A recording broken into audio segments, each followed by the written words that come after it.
Oui, les routes du Tour qui ne sont pas épargnées par la vague de chaleur. Pour faire descendre un peu la température du bitume, les organisateurs ont décidé d'utiliser des citernes d'eau. Décision qui fait débat dans le contexte actuel de sécheresse. Julien Richard.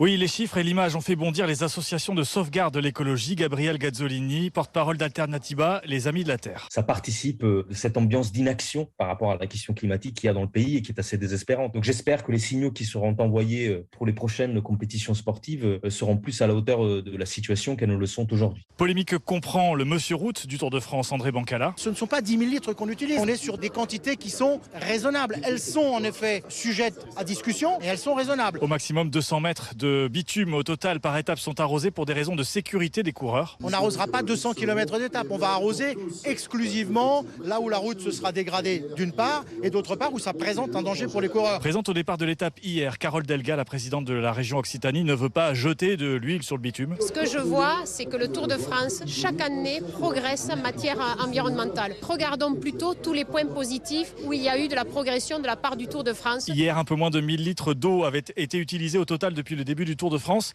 À titre de comparaison, une piscine de 10 mètres par 4 contient 60 000 litres d'eau. Et notons que le maillot jaune est toujours sur les épaules de Jonas Vingegaard. Les coureurs sont au repos aujourd'hui. Étape numéro 16 demain entre Carcassonne et Foix, 178 km au programme.